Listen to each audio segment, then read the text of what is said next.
Hi,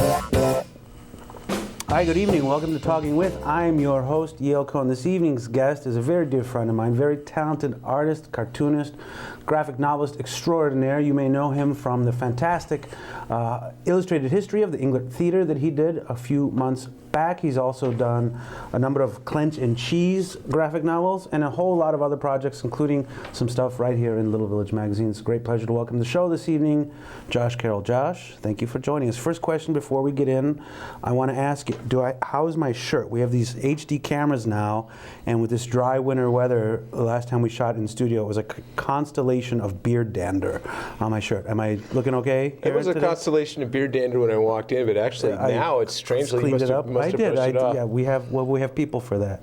So listen, you had mentioned on Facebook a few days ago, or maybe even yesterday, I'm not sure. He goes, "Well, I've been here for 8 years now," and some other folks chimed in like, "Almost as long as me, longer than I could take it." I joked. I said, "Well, how long is your sentence?"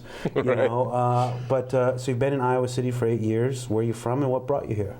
Well, I originally grew up in Tucson, Arizona, and my dad's been teaching at the University of Arizona. He taught for about 40 years, and then he retired a few years ago. I moved from there to Portland, Oregon, and I lived there for about 13 years. And I moved with my then wife to Iowa City so that she could go to the writer's workshop. And we have 2 kids, one of whom is a senior at West, and the other is, she's just turning 10 in a couple of days, and she goes to Weber. But we wanted to, keep them there, especially my older one. Educational continuity. Yeah, and the schools here are better than anywhere else, So, as it turns out, since we separated, it's, the city has been a really good place to be divorced. So everyone who's married out there, this is the place to get divorced if you want. So is that ever on any lists? Like, they have top 10 places to start a business, raise a family, find a mate, get married. Is best place to get divorced on any list? This could be a new category. Yeah, we could probably get it up there. Send it to the Chamber of Commerce. To put that on there. Yeah. We will look into this. So, I mentioned some of the stuff you've done. We'll talk in more depth, and the folks watching at home. The backdrop that we're using this evening is from one of your projects, the Fabulous Flock Brothers? Yeah, Fabulous Flocks. Talk about that. So how long have you been involved, I don't want to say cartooning, but comics, art? How long have you been doing that? How did you get your start, and where was the first place that you were doing that, outside of just a notebook you kept around in your backpack with your sad emo poetry? When did you really start, getting it out there into the world? Well, I've always drawn ever since I was a kid. I used it as an escape from, the pain that most kids have, especially artistic kids. When I was in high school, I started as a freshman doing cartoons for the paper. It was really unusual to have a freshman working on the paper, but I really wanted the job, and so I was able at the last of the year to get a couple cartoons in. And I had a really good journalism teacher, and I idolized some of the old school Bill Malden and Herb Block and guys like that were, the idea that you didn't have to slap a lot of labels on stuff and that the picture told the story. And I thought very seriously about being a political cartoonist, but I didn't see it as being flexible enough, so I made a good stab at trying to become a syndicated cartoonist, and I had a couple of projects that I was sending out to the 5 syndicates, because it's really, now it's even worse, but it was a kind of a lockdown thing, and I absolutely idolized Bill Watterson, who drew Calvin and Hobbes, and I studied a lot about the history of comics, where comic books came from, where comic strips came from, and the really great artists. There have been some superb artists, and it used to be that comics were a lot bigger. People only had newspapers to follow every day, so that the Sunday supplement was a giant, huge physical thing. It was bigger than these, and people really were interested in the comic strips. You still see that in the loyalty people have to them. That's why you still have these strips that are now in their 3rd and 4th generation of being drawn, like Blondie and Nancy and stuff like that. But kept getting rejected, and I didn't realize at the time that that's what they do. They just reject you because they want to see if you got the sand to crank out an impossible deadline of a strip every single day plus a color one on Sunday every day for 30 years. And have it be consistent. That was for the syndication thing. You know, on the local level, I was looking at your great website, Josh Carroll Comics, earlier, kind of get a feel for, you know, the Josh before I knew you. The Rail, which you had done, I believe, in Portland. What was that paper? It was PDXS. Okay, that was, I wouldn't say a political cartoon, but it raised political issues. It talked about stuff in kind of a Tom Tomorrow way or Doonesbury way. I don't see that kind of thing on a local level. As important as it is, I don't see it anymore. Why do you think that is? I mean, a town like Iowa City, where there's clearly a lot of stuff going on, clearly a lot of people have opinions and are opinionated. Ever since, you know, Bob Patton left the Press Citizen a few years ago, there's not that local voice for those issues. Have you ever thought about addressing that yourself here? And why do you think we don't have that anymore? I mean, I really think a good political cartoonist can say more in one panel than a good essayist can say in 800 words, you know, so. Well, it's a real hard thing to do. You have to, first of all, you have to have the backing of the editorial department of whatever paper that you're publishing this in. It's got to be well drawn. It's got to be funny, and it has to be true. So you have to really be up on local events. You have to have an opinion, and you have to have all the abilities that go into that. When, you know, the one that I did for PDXS was not really local. The issues were, you know, Bob Dole being an animated robot, political people promising you stuff. There was one that I did about the NRA theater where, you know, the I think you reposted that a little while ago. Yeah, right after the shooting. Yeah. So you know, those are, you know, big global issues. But to do local stuff, it's really it's difficult because you have to hit the right tone. And the other thing too is that newspapers are just barely hanging on now. You know, the Press Citizen it's a shadow, it's a ghost of what it used to be. Mostly wire reports. They barely have any editorial stuff, and they can't afford to offend the few advertisers that they have left. And you know, the Little Village is an alternative paper that's recently gone to coming out twice a month instead of once a month, but it relies heavily on local issues, local advertising. So local issues that are hot. For example, the development, you know, of where the co-op wanted to be, and then the bowling alley and all of this stuff. You know, people feel really passionate about that. And for the paper to come down strong on one side or the other of the local issue, they're taking a stand that might offend some of your advertisers. Is that the paper taking a stand? I mean, or is that, you know, when it's a cartoon, it's got or an article even, got the guy's, you know, name there on the masthead.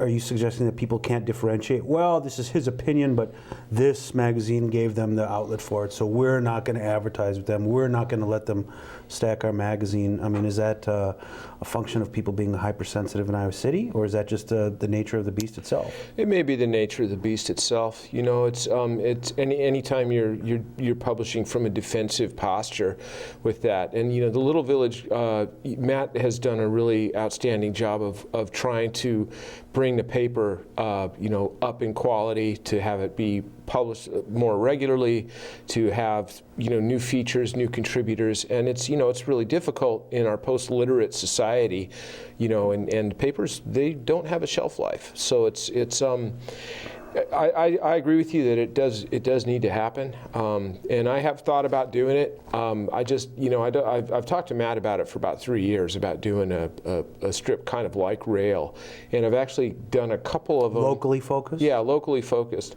But I was just, you know, I mean, you know, making fun of homeless people and stuff like that. It's not, you know, and how many drunken frat boy ones, even in doing the illustrations for the column that my cartoons usually go with, the Hall and Ass comic. The great Tales of the Life of a Cabbie. Tales of the Life of a Cabbie. I have defaulted to making fun of frat boys like at least three times. You know, I think there's this great video. I can't remember who the comic was, but but they brought in, it's going to kill me, I can't remember the gentleman's name, but he hosts the roasts on Comedy Central.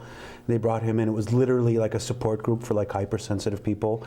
And they brought him in to do like a personal roast. You know, I think in this town, but I think society generally, you really got to learn to take a joke. I mean, I know that from my experience doing stand-up, and I'm, you with that. The people can't see that it is knowing or making fun of, but in a non-mean-spirited way, and they're just amped up to take offense. They wake up in the morning with their magnifying glass. What can I get aggrieved over today? But that's the political stuff. That's here. I'm glad you mentioned the columns, or pardon me, the cartoons you do for Hall and Ass. Those are fantastic. I love Vic. He's a very talented writer. When those come out, I know you get in advance. I'm certain of it. Does he suggest to you, hey, draw this scene, or do you read it and pick which element? Because there's probably 15 panels you could draw from any one of his. What informs your process of deciding what you're gonna do the image of? Well, I don't get any guidance on it at all. Usually, I'll read it and see what the impression is. And some of them, the last column, for example, was about turned into almost a car chase where the guy is going from motel to motel and he's got some sketchy people with him. And I thought about a few different things that I could do with that, but really I didn't want to detract from the article, so I just did an evocative drawing of a dark scene, that kind of, and it sort of illustrates that this is a more serious, even though it's still tongue-in-cheek in the way that he writes, it's a more serious one. Whereas there was another one where the guy's leaning into the cab and he's got like the cabbie risk thing about what his puking risk is based on what he's had to drink, because those are, he will sometimes write, that particular story was about someone barfing in the back of a cab. And there's really nothing that I could do to illustrate that. So if his column is if his column is written to an 11, then you can draw to an 11. Right. When you're doing that, those are one-offs. You've done, as I mentioned, the Clench and Cheese and a number of other series. What is there a preference you have? I mean, we'll talk a little bit more about the Englert in a bit, and then the new project you're working on. But those are long form. Those are, histories or stories. How does it vary on the creative end when you're doing something that's just 3 panels versus something, hey, I want to tell this long story, I want to cover all this stuff? How do you approach those two things differently? Well, it's kind of the timing of doing a gag strip, like a 3-panel strip, and Rail was a 6-panel gag strip, so that you would set up the joke and then you deliver in the last one. You can see this in great effect in the 3 Nuts, which is someone takes Peanuts cartoons and they lop the last panel off where the joke is. So it's just mean and low, and you realize, oh my God, you just feel like shooting yourself by reading these things. Or the Garfield minus Garfield, where they take Garfield out and it's just John reaction talking to shots, himself. Which is, when you think about it, that's really what it is, because the cats don't talk. Yeah. so it's all this crazy guy's imaginings. But pacing it to sort of have a delivery. And Clench and Cheese started off as a daily webcomic, and I was doing an animation about them. That was when I first moved to Iowa City, and I had gotten it started, and I had gotten a studio and doing soundtrack and putting together all the pieces of an animation, which is an enormously laborious process. Because I've spoke to you about a couple of projects I wanted to animate, and I think your quote was, Yale, imagine the hardest thing you've ever done that took the most time ever. And doing a 3-minute cartoon is 77 times harder than that. So it's an enormous amount of work to get these things done. And what happened was I was working out at Pearson, and I was going out to work on my animation in the mornings, and I knocked my hard drive that had all the animation off, and it was a LaCie hard drive. It crashed, and I lost about a year's worth of work, just totally gone. Not recoverable, although I still have the drive just in case I ever have like the $3,000 that you need to retrieve this. Well, so give it to the police department. Tell them there's like state secrets on there and nuclear codes. The FBI will get all the data off that disk in 5 minutes. Yeah, it's not that they're looking for. They'll be looking for kiddie porn. Yeah. That seems to be, their thing in Iowa City anyway. You don't take your hard drive in, even if you bought that computer from somebody, so you never know what's on there, right? So anyway, I started doing Clench and Cheese because I needed to have something, and it was because it was a daily strip. Every single one of them was set up like a gag. So every page stood on its own, and so when you read it, But I still saw like some overarching narrative to these characters. there was an arc that sort of developed over time, and initially it was one-off strips. But I kind of look at Bill Watterson with Calvin and Hobbes used to do this a lot. He would run a story for sometimes 4 or 5 weeks. Calvin and his replicator, or the babysitter coming, and he would set these things up. They seldom tied into the Sunday comics because those were done well ahead of time because of the color technology that they had. But the pacing of those things I really liked. I really liked telling the story, but also having a delivery on every single page, so that because for me, comics should be funny. At least certain kinds. They should be funny, and they should move you. They should do things that you can't do in another medium. The way that I look at them, they really stand in for films, because I would love to be making movies, but making movies is a tremendously collaborative thing. You need to have screenwriter, director of photography, gaffers and grips and all this equipment, and then actors.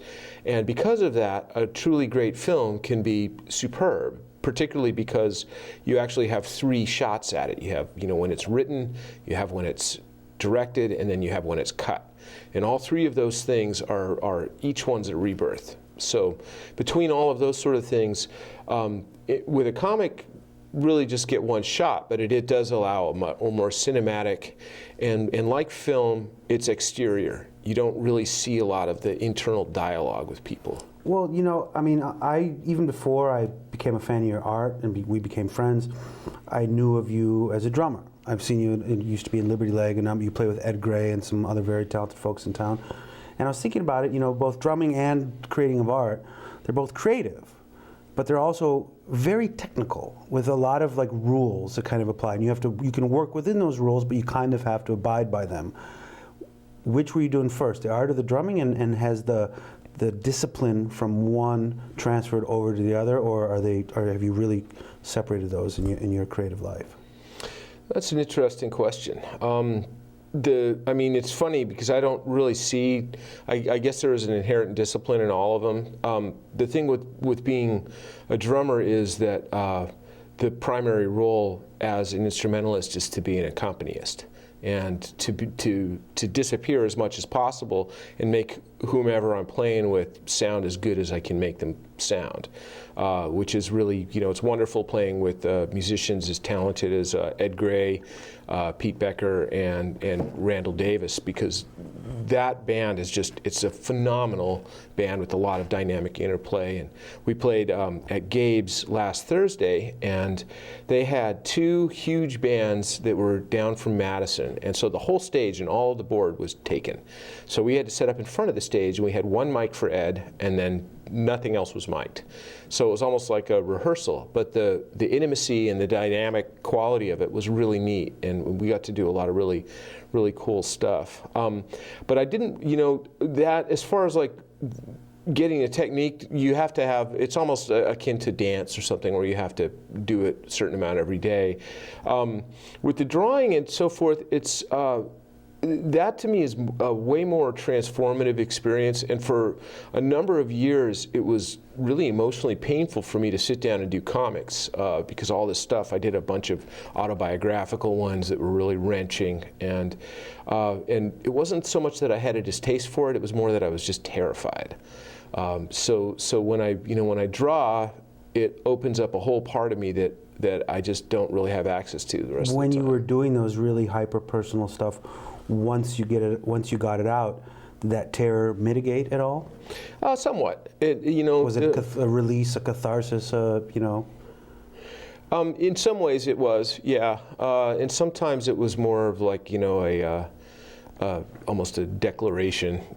Some of the stuff about my childhood. There have been a couple of them that have come out that were so incredibly weird and freaky. I look at them now, I'm like, man, this is a guy that needs some serious mental help. When you're doing the longer form stuff, we'll talk now about the great illustrated history you did of the Englert. It wasn't a really thick publication. I don't know how many pages it was. We don't have a copy here. You brought some great art. It was fascinating. I mean, I really, not just because I'm a fan of the Englert and the history, but just the art that you did for that. I wanted to walk into that world, like in a virtual reality. clearly, someplace with a 100-year history, that could have been, you could have done 100 years. You could have done, if not a page a year, but it was shorter. When you were approached to do that project, did they have specific stories they wanted to tell, or did they say, here's a big box of research, Josh, you figured out? What was that process like, being commissioned to do something like that? Well, it was really cool. Katie Roche is a very dear friend of mine, and she contacted me because she wanted initially to do a coloring book, and she wanted a 10-page coloring book, 1 page for each 10-year period of the angler's life. And the first drawing that I did is one of Sarah Bernhardt on stage, and it's a picture of the angler circa 1917 with the floodlights, and it's just and I spent a long time on it. I found a couple of really neat photographs from it, and was able to draw that out. And at the time that I drew that, and the stipulation was that this was going to be in black and white with the exception of the covers. So when I drew that, I knew that this was going to be more than that. So I just went with it. And Katie had given me a huge box of stuff from the Angler that contained a lot of articles, a lot of interesting things, particularly about the fire that they had in 1926 that burned almost the whole theater down.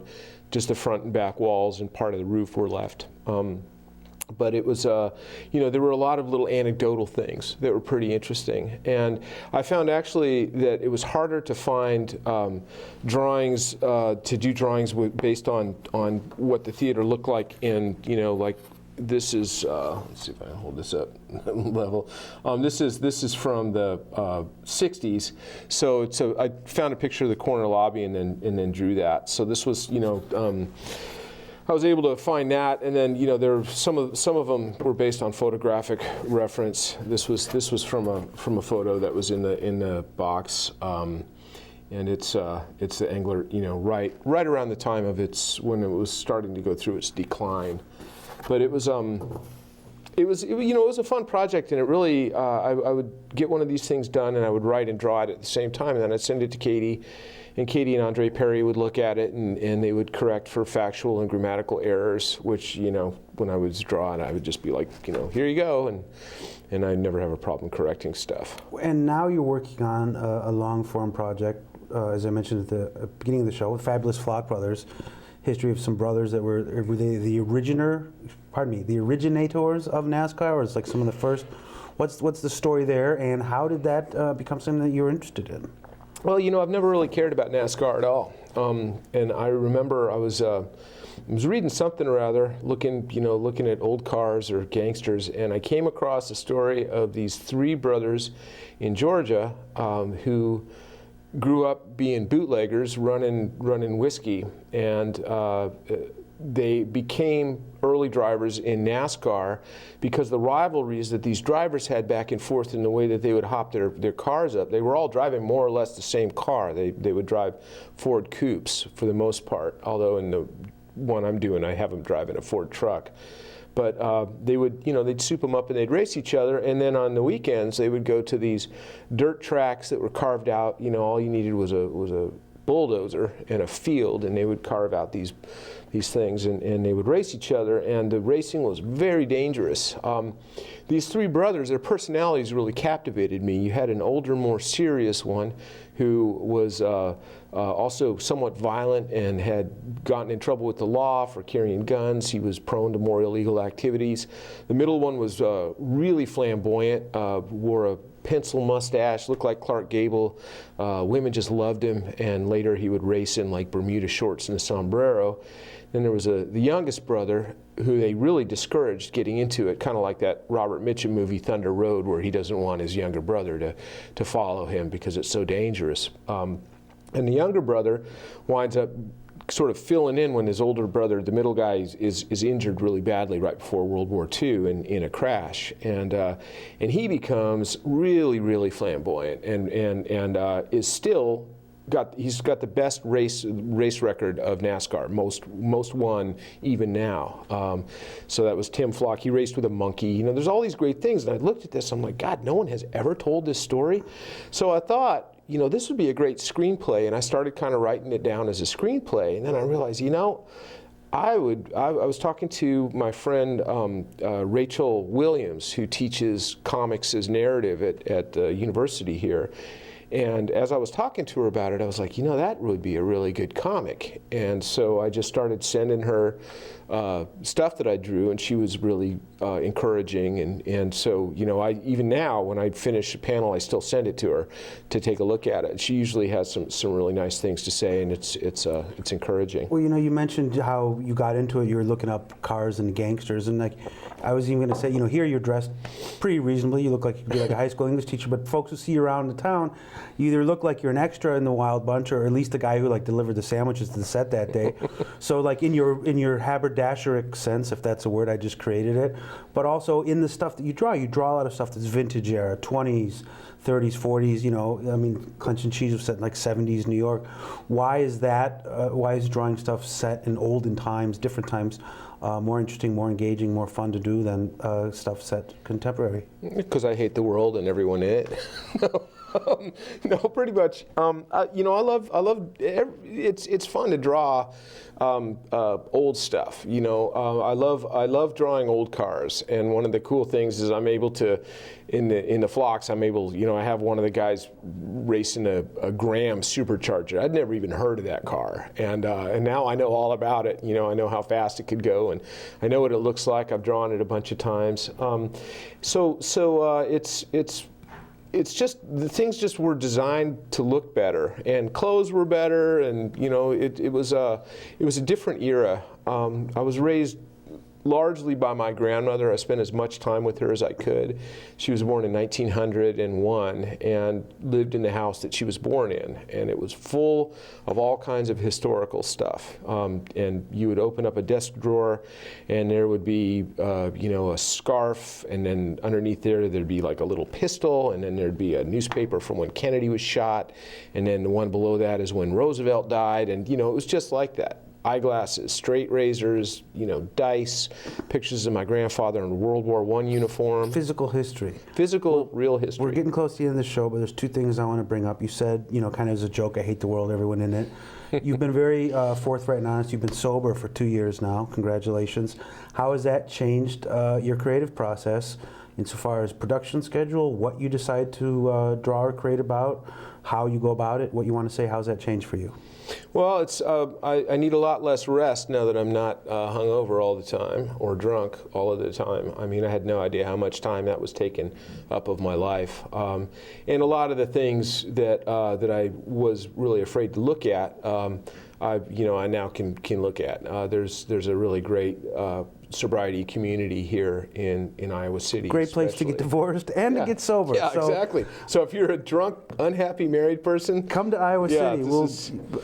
Last question, since you are involved here in a lot of great creative endeavors, the Engler Project with your work with Little Village, which you also did a great thing on Irving Weber and their special all animated version. Shane O'Shaughnessy, the lovely and talented, put it out first of the year this year. And you've been here for 8 years, involved, like I said, all kinds of stuff.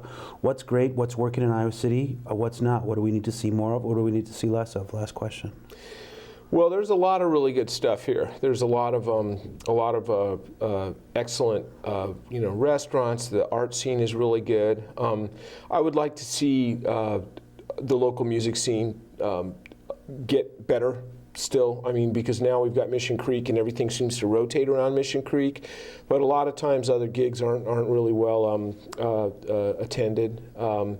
I also think that the whole culture of drunkenness that goes around with the students, that's a given, but there's some other little things that you can see in towns like Madison and in Louisville and even in Little Rock, where that's incorporated in a more festive and less kind of jackassy way of. Well, I think your daughter had the great quote, Ethel, she called, you live next door to some knuckleheads, the Yos. The Yos. Because these guys were always saying, Yos and Yos. Yo, Tucker. So I look forward to the Fabulous Flocks. I know you've been releasing it piecemeal. I can't wait to see a big chunk. Once again, thanks for sitting down with us. Folks at home, they want to see more of Josh's art. They can find it joshcarrollcomics.com. Josh, thanks so much for sitting down with us. Keep up the good work. Thanks, Yale. Thanks, Josh.